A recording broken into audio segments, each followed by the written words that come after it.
I'm Ian McConnell, and I'm uncomfortable with Ian McConnell. This is Uncomfortable with Ian McConnell. Brought to you by Pivotal Moments Media.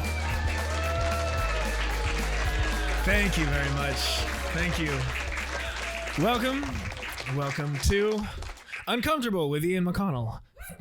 Sponsored by Pivotal Moments Media. Brought to you by Pivotal Moments Media. I'm Ian McConnell, and I'm uncomfortable. This week, I'm uncomfortable with delivering bad news. Delivering news to people who do not want to hear the news. I've been doing this for a long time. It usually manifests in breakups, but sometimes it's other things. But we'll mostly talk about breakups today because that's what's been on my mind. It's an interesting thing. Historically, I tend to be the breaker-upper, and I don't know why that is. If I had to guess, it's the science thing. It's the science thing of the asking the question. It's just like, okay, how can I be more into this relationship or whatever? Okay, I'm going to guess the hypothesis is if I really try and delve deep into the relationship and the state of things and whatever, then we will have a better relationship, and I will love them more, and they will love me more, and all that stuff. And then I run some tests, and sometimes I find that that's true, and sometimes I find that it's not true, and so I end up seeing the cracks first, and the other person, sometimes is just not quite there yet, and it's difficult to deliver that bad news. I've been searching for the optimal way to break up with someone for a while. I've had like five major relationships end in the last 23 months. They weren't all romantic, but they were all serious and stuff like that, and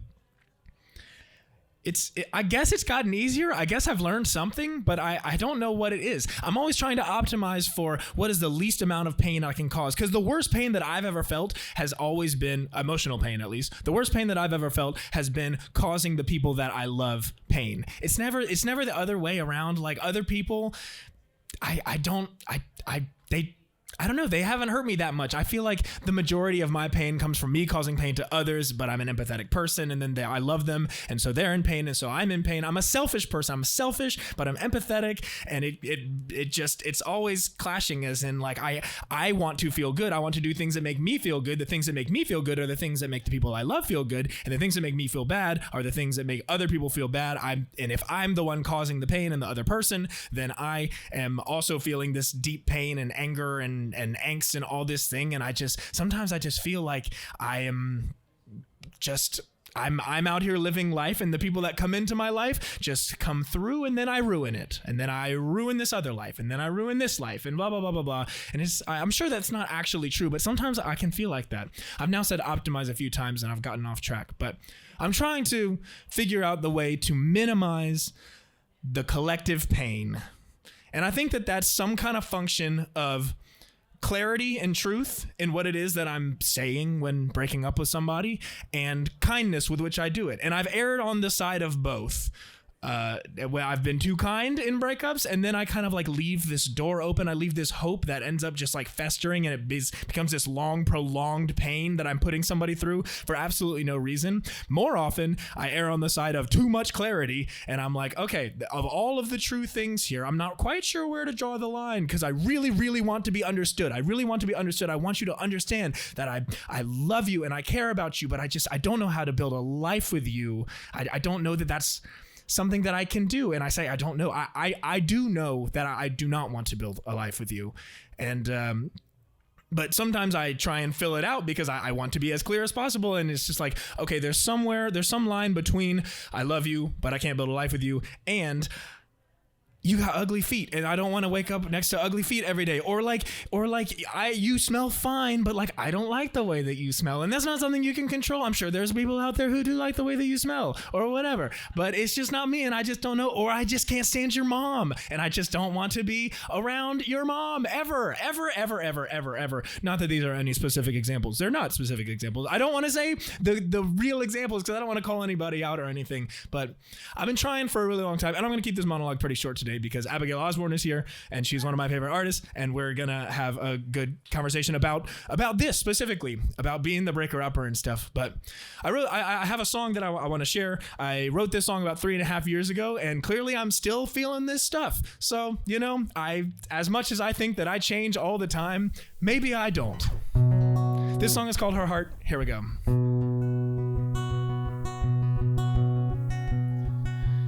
She's got a laugh that makes everybody else laugh too. She doesn't know that she's got the world's best tattoos. She doesn't mind that I'm moody. It tells me that I'm her kind of unique, one of a kind. Supports everything I do. And I'm about to break her heart. I'm about to make her cry. All she's ever done is love me through the good and bad, and I'm about to wreck her world, make her wish we never met. Turn what used to be her greatest joy into her worst regret. I'm about to break her heart.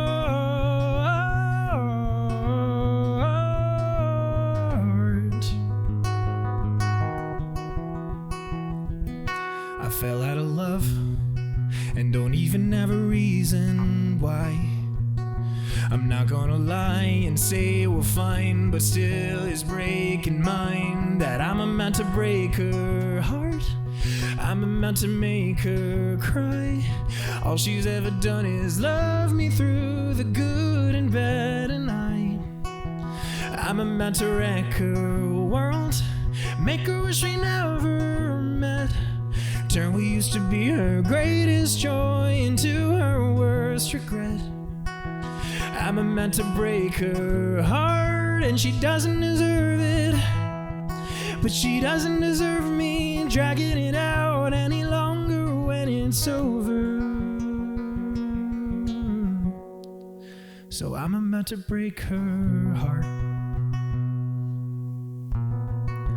I'm about to break her heart. I'm about to break her heart. I'm about to make her cry. All she's ever done is love me through the good and bad, and I'm about to wreck her world, make her wish we never met. Turn what used to be her greatest joy into her worst regret. I'm about to break her heart.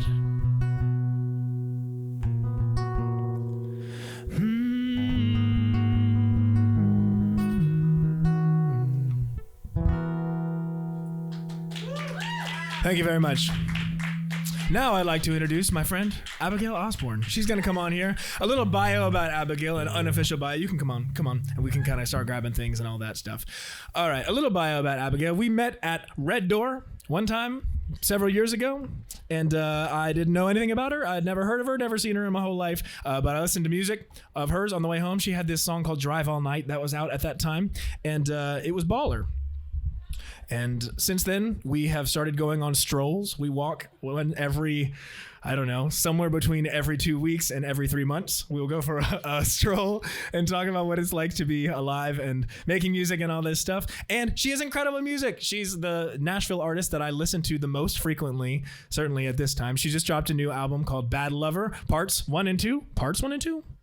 Parts 1 and 2. Parts 1 and 2. I didn't know if it was like, segments 1 and 2 or something like that. But anyway, chapters. Oh, is it actually chapters? Yeah. See, cool. I was wrong. I knew I was wrong. But I've listened to it. I know the songs. I just don't know what it's all called. All right. I'm going to adjust this real quick and then we'll get into it.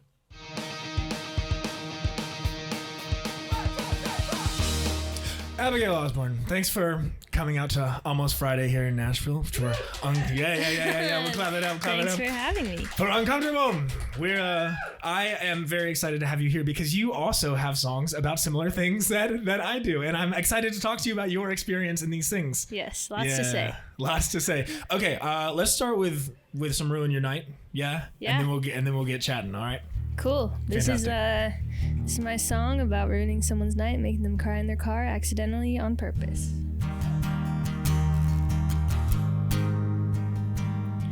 I don't wanna ruin your night, but I think that I might. My bad. The lines that you were saying sounded rehearsed. Turns out you meant every word you said. Just kinda wanna know what what it's like to have something go right, so I used you to try it out. It was fun for a couple of days, and that sounds bad to say out loud. That I just wanted you around, 'cause it was nice to have somebody, some harmless fun before it went too deep. I hate the way you're crying over me, like you love me after 3 weeks. I don't know why you're so emotional. Heart on the sleeve is so irrational. You went and made yourself collateral, made a big scene. There was no need, God, you're so embarrassing. And now I wonder if I'm sociopathic or if you're just dramatic, can't tell. I know you never said those 3 little words, but by the way that you're hurting, you might as well have. What I'm trying to say is it shouldn't matter, 'cause I made this a pattern of mine. Always thinking that I'm saving you trouble, but I'm not very subtle, and it never turns out right. It was nice to have somebody, some harmless fun before it went too deep. I hate the way you're crying over me, like you love me after 3 weeks. I don't know why you're so emotional. Heart on the sleeve is so irrational.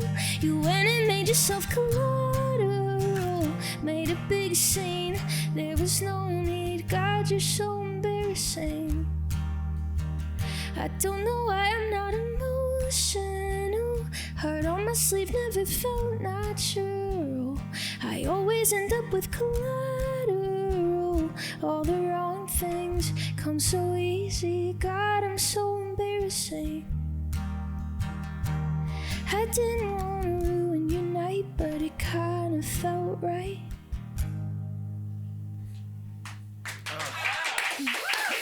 Oh man, I love that song. I listen to that song a lot of times today. I was trying to think of, what we're going to talk about today, and I was listening to your music while trying to beat the time trials in Mario Kart. Nice. There's new Mario Kart courses coming out tomorrow, which is a big deal for me. I really like Mario Kart. News to me. Yeah. I should keep up. It's a good game. It's a good game. Anyway, I'm glad to have you here. Thanks for playing Ruin Your Night. Mm-hmm. You're the breaker upper too. I am the breaker upper. Yeah. Always. What is it about us that makes us? Why is that? We're just so charming and desirable. Is that what it is? Is that what it is? No, I don't think that's it. I have spent my whole life trying to figure this out, and now it's my mom's mission to try to figure it out as well. And she was just in town for a show I played, and afterwards she was like, "So when are you going to stop doing this?" And she's like, "What? When are you going to stop playing music?" No, when are you going to stop breaking people's hearts? Oh, yeah, okay. Right on. And being the person to just end things before they really get started. Yeah, but do you feel like you are ending them before they start, actually? Or do you feel like you are like, I've seen enough? That. Yeah. I think I think I'm pretty sure of what I want, and so I see a lot of what I don't. Mm-hmm. And right when I see it, I'm like, I'm good. And I also love spending time alone. So for someone to get time from me, they have to be pretty special. Yeah. Have you always been like a enjoy alone time person? Not always. I think in my old age. Your old age? What are you, 24? 24. Yeah. I think, just the past few years, I've really valued time alone more than I ever have before. Yeah. I think about that too. I have always, when I was a little kid, I would play by myself mostly. And I remember so many times playing Monopoly against myself. There'd be 3 players and I would just be playing against myself. And I'd always pick a favorite. I'd be like, I'm going to have the car win. I'm going to rig this in favor of the car. But I'm just I can just kind of hang out and I can run around in my imagination and there's so many things to do. And then other people come in and it's there's variables I don't understand and I don't know what to do. But then I kind of got used to it for a while, and then the pandemic happened, and I got really good at being alone. Yeah, I just love it. There's no one to interrupt my thought patterns. Yeah. Which is horrible. Well, but I love it, but it potentially is not a good thing. Why? Because when my thought patterns get bad, I have no one to interrupt them. Do you feel like that happens frequently, that your thought patterns get bad? And then I go on a walk with my friend or something, and then they're like, you are sounding crazy. And I'm like, oh my gosh, I've been sounding crazy for 3 days in my own head. And I didn't even have anyone to tell me that. Yeah. You know? Yeah. I've said it on here before, but I have this, anytime I'm feeling like really distraught or down, I'm like, okay, it's one of 5 things that will fix it. And it's talking to somebody else or going outside or exercising or sleeping or eating. Yes. And some combination of all of those almost always fixes me. Mm-hmm. Although I'm sure there are some things that are deeper and all that stuff, but in the moment, especially. Yeah, we're just like little baby toddlers. We are. Yeah. I mean, we're animals. We're just like animals who somehow develop the ability to do this. Yes. Yeah. Yeah. Wild times, man. Yeah. So, okay. In this situation, you say, I love this song so much for a number of reasons, but especially because you come back with that last chorus and you kind of... Yeah. It's so interesting to hear you play it acoustic. I don't think I've ever heard that before because the record is still rocking. Yeah, it's different. But it you come at it, I was like, I don't know why you are like this. Why are you like this? And then you kind of come back and you're like, maybe you're the normal one. Yeah. Oh no, maybe I'm the problem. Yeah. And I don't. Yeah. Are you still, you say, I don't know why those things. Do you still feel like you don't know why you're not emotional or why they are? No, I think at this point I'm like, when I wrote this song, it was when I had just gotten out of a relationship that lasted 3 weeks, like on the dot. Wow.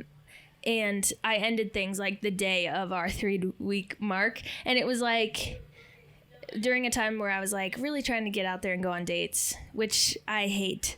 But I was like, I'm going to do this. This will be good. And it was like the 3rd or 4th time that this had happened in succession with each other. And so I was just like frustrated at myself because I was like, I think I should feel something. And I don't feel anything. I just feel frustrated at myself and bad for this person. So when I came into to this idea, the initial thought was like, I am so embarrassing. I keep like ruining things after 3 weeks, whatever. But then I tried to spin it on someone else and I couldn't, So yeah. I think I know now, like we were saying, I just know what I want and it doesn't take me very long to spot what I don't want. And so I'm okay to just be like, this is wasting my time and yours. So let's just get this over with. Yeah. And I think that's what it is. But this song was written from a place of me being like, I am broken. Yeah. And I don't really think that anymore. Yeah. Well, congrats. That's great. Thank you. That should thing is brutal when you're like, I should want this. I should feel this. And you're like, why don't I? And then you kind of take a step back and you're like, why? Who says that I should feel anything at all? Yeah. Well, some people do, but I just choose to not listen. Yeah. Well, yeah. You can answer the question, who says? Who says, well, these people did say that. But I don't really care, or whatever, man. Yeah. It's fascinating. Being out here, it's... The dating thing is always interesting because I like in high school and college and stuff, I found it easier to find people to date than to find people to be like really good friends with. Yes. And so like now in my adulthood, the thing that I mourn the most out of any kind of relationship that falls apart is like, oh no, I've spent so much time with this person and I have this great friend and now I've lost this friend. And, and I don't know if I can, it sounds pompous or whatever, but I know that I can find somebody else to love or whatever, but I don't know if I can find somebody else that I can have this relationship with because it's so unique to this specific friendship. Yeah, it's such a bummer too because that happens to me a lot where I find finally a good friend and then of course someone has feelings for someone else and then you have to ruin it, and that is the biggest bummer I think of our generation. Yeah. I wonder, is there a way to do it? Like, can you pull it off? I've wondered before because I always like the people that I do fall in love with are the people that I just like. I already know them. I already feel like we have this like emotional intimacy from being friends and sharing our lives and all these things. And I'm like, I love that you have your life and I love that I have my life. And I would like to be in alliance with somebody, but I don't want to like, anytime I get into a relationship, I just go so hard into it. And I'm like, I will do anything that you tell me that you think would make me better. Then I'm like, oh yeah, I'll totally do that. And then like 6 months in, I'm like, who am I? I'm now this like image that you have crafted of me.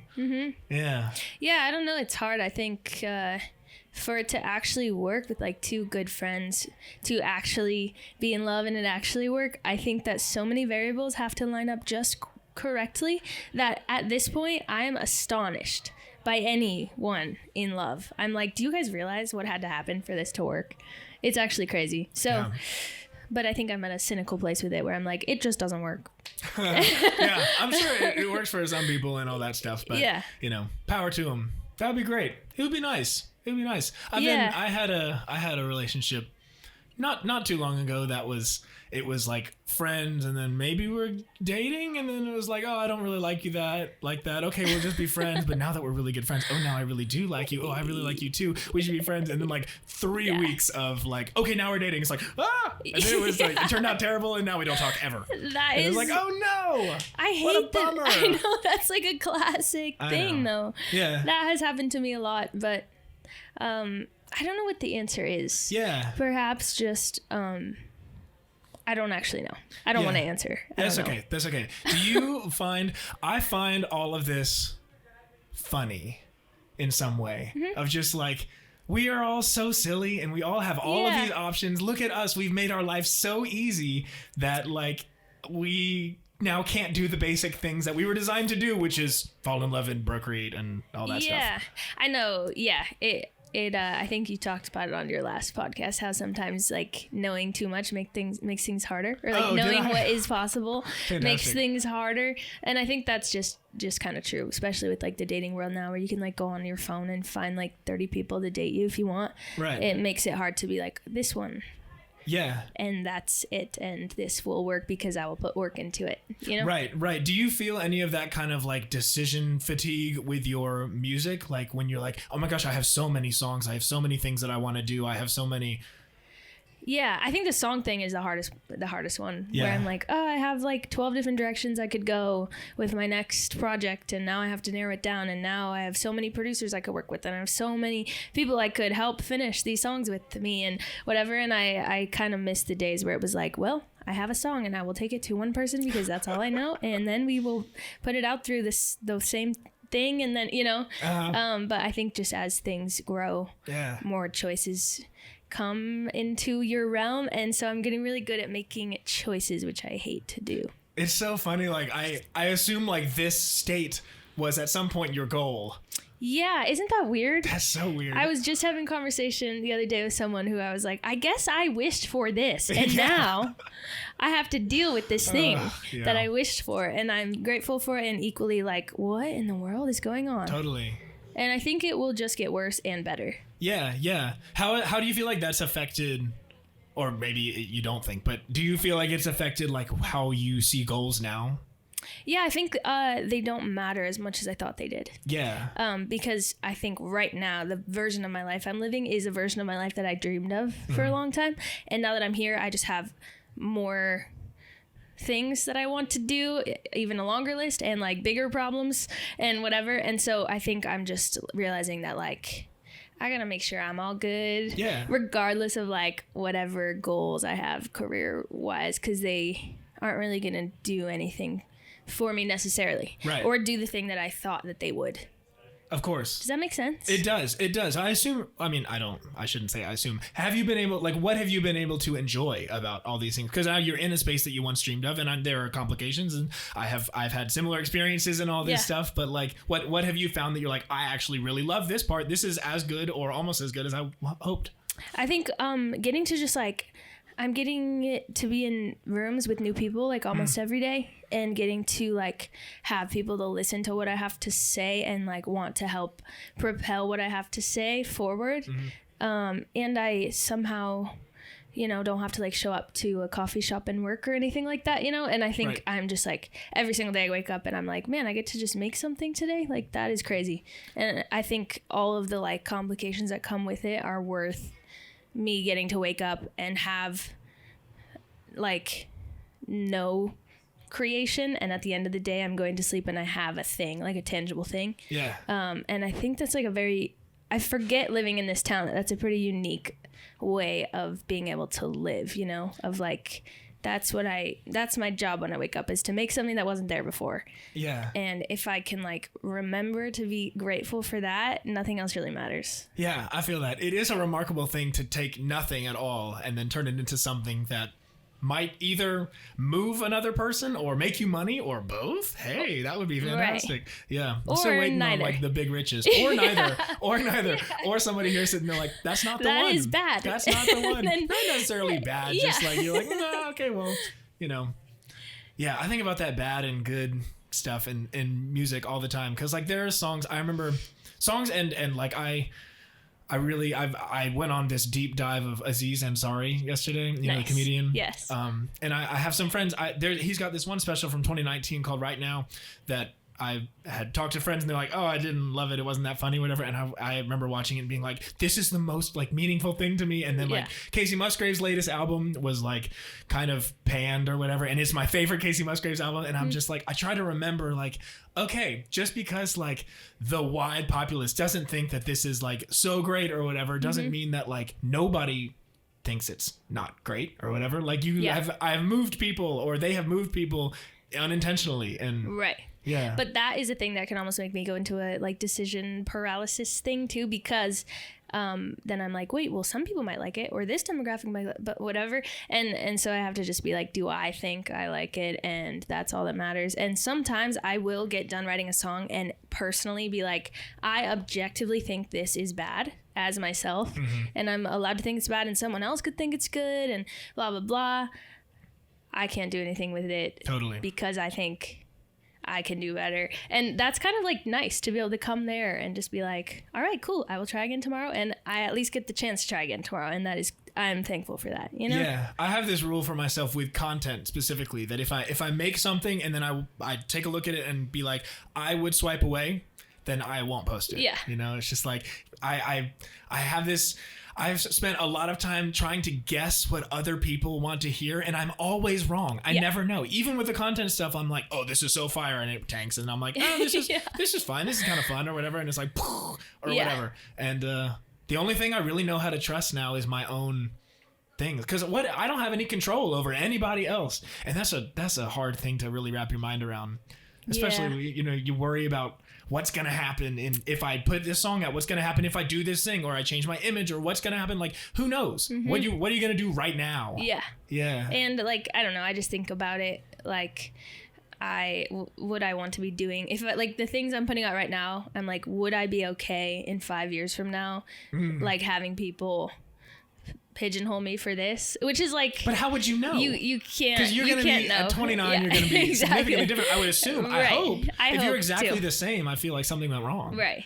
But I guess all I can do is just be like, from right now, from this like mark in time, do I stand behind this? And that's all I can do. Everything else gets way too like fuzzy in my head, and then I just, you know. Yeah. Are you able to like do you see that with clarity much, or do you have to like how do you, like, I'm a weed smoker. That's how I kind of take a step back and be like, okay, I'm going to look at the big picture here. Does this make me happy? That's like the big question each time. And it's like, yes, no. Okay, great. Now, when I'm not smoking weed, which is most of the time, I will say, most of the time I'm not smoking weed. But when when I'm not, I'm like, okay, cool. I now know the things that make me happy or don't make me happy. Now I can go into the minutia. But how do you zoom out, or do you just feel like, I don't know. How do you do that? I love, like, this sounds like some lame fitfluencer thing to say, but like my favorite thing to do is put on my giant headphones and just go to the gym. Yeah. And whether it be like a decision I need to make or even just like songs to choose, my favorite way to choose them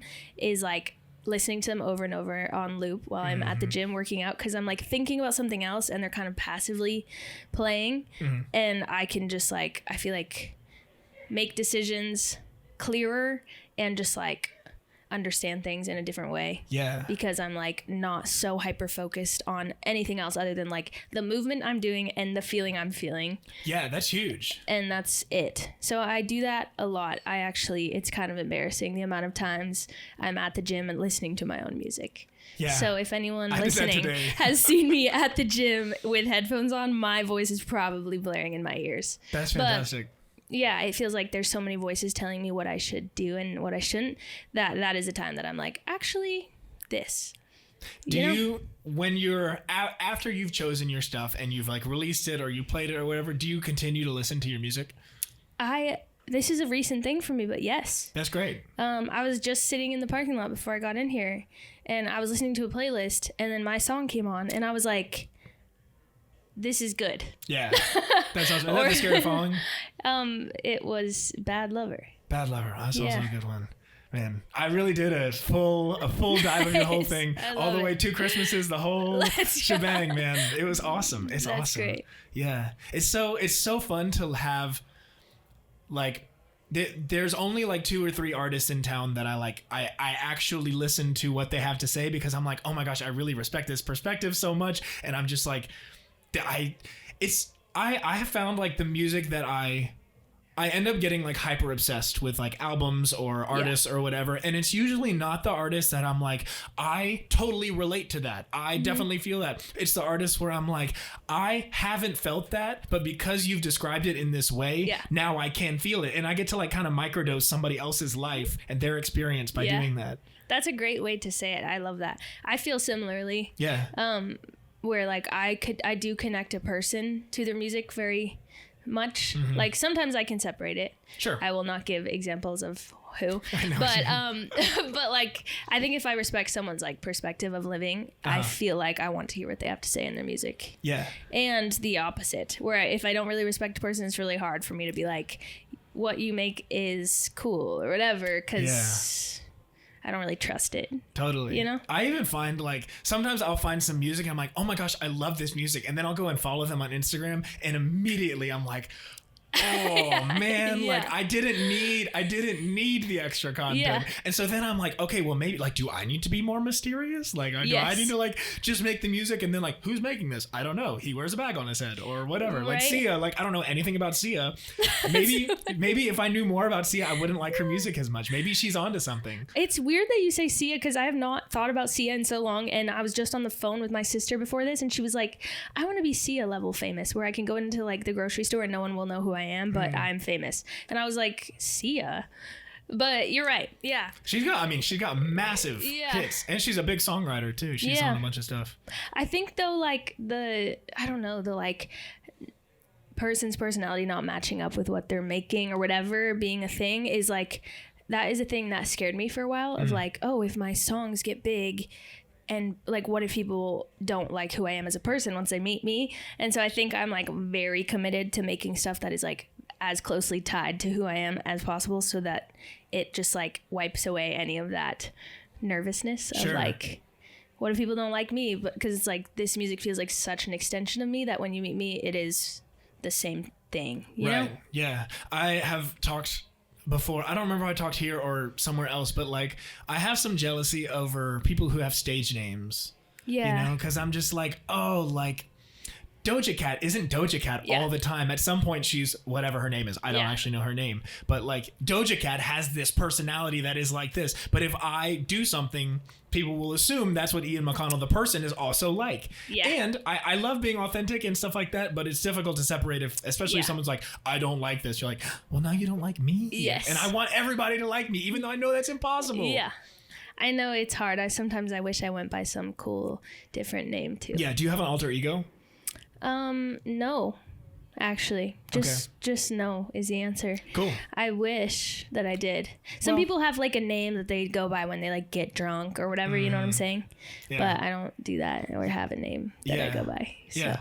Okay, well, maybe one day I'll you'll let find you know. a situation that deserves an alter ego. Do you have an alter ego? I do, yeah. I used to be Mac Russell. Mac Russell was my stage name for a long time. Yeah, good times. I miss Mac Russell. He was more confident than I am. You know, I feel like at a time, especially like late high school and college, when I was as a person, like I don't really know who I am or whatever. Mac Russell, I was like, he is this thing, and he wasn't very good at music, but he thought he was, and that was all that really mattered. Yeah, that would be nice. Sometimes I think about that, of like creating a different version of myself and just like really going hard on that, and then just like letting myself off the mat for a while. Totally. But I don't think that I want to do that actually. Great. Great. You do seem to know what you want, which is rare from the people that I know and have seen in the whole world. Yeah. People keep saying that to me. I think that is true. People keep telling me I'm so special. No. Like when people say it, I'm like, maybe I do. But it takes someone else saying that to be like, actually, you know what? Yeah. But that's going back to what I was saying before about me getting stuck in my head alone. Yeah. Sometimes people pulling me out of it by being like, this thing is true about you. And I'm like, actually, I think that you're right. Yeah. You know? I do know. I do the thing in my head too, but I end up at some change. I'm like, okay, oh, this is who I am now. And then every day I'm like, oh, I'm slightly different. And then a week goes by, I'm like, that was the longest week ever because I changed like 84 times. That happens to me, and it used to happen more outwardly. Yeah. Which was disastrous for like someone who's a creator, because I would all of a sudden have like an epiphany and have like an identity crisis. I think we've talked about this before, but like I would just be like, okay, you know what? Actually, I'm like edgy and I'm like a skater girl and I'm like so different and no one understands me and I'm going to be perceived that way on the internet. So let me just start posting pictures that are a little different and let me just like delete my whole feed and just like start up whatever. And then I'd be like, I'm so different. Everyone notices I'm so different. And then people were just a little confused and then life would go on. And it was just exhausting for me to like keep having identity crisis. And I think I'm on a streak right now of like longest time since an identity crisis in a while. Yeah. But that is a thing. I think maybe just artists in general do that. Yeah, I think so. We spend a lot of time with ourselves in general and trying to like get in touch with emotions. I think it's a luxury to have as much time as we do to think about ourselves and stuff. And like, I don't have a family to support. I assume you don't have a family to support and all these things. And we just kind of like, you know, I'm at a point where I'm like, okay, well, I've hit my quota of how much money I need to live right now. So I don't need to pick up any extra gigs or anything like that. So I'm going to just walk around for 3 hours and think about stuff and talk to myself and all this nonsense. And hopefully I can come up with some new knowledge about myself that maybe somebody else also would like that knowledge. You know, I feel like I'm trying to like research a specific human experience and just be like, I'm just going to add this to the library. You don't have to relate and you don't have to agree with anything that I'm saying, but this is a way a human life can go. And, you know, here's one of them. And I think that's our job though, is to like walk around and think about stuff. Yeah. You know, and it's interesting to be like, this is a responsibility I have to think about things and to say them. And that is our job. It is our job. And it is weird to think about it that way. It is. I often feel lazy because of it. I'm like, I guess I'm constantly working, but I feel like I'm never working. I don't even know what I'm doing. Yeah. But it's nice to feel understood by some people here, at least. Yeah. You know? It is. That was cheesy when I said that just then. I cheesy or not, I do agree with it, regardless of whether or not it's been said before. Yeah. I think we're about out of time. Cool. But this is always great. Let's stroll soon. Sounds good. That would be great. Abigail Osborn is fantastic. Go listen to Bad Lover chapters 1 and 2. It's really fantastic. Ruin Your Night is great. Don't Have the Heart is great. I really love What If I Never Meet Somebody? I Do You is great. Oh man. There's a lot of great songs in there. Thank you so much for coming on. This is gonna be great. Thank you for having me. Okay. That's all for Uncomfortable with Ian McConnell. Thank you for listening or watching or however you're consuming this. We'll be back for our final episode next week.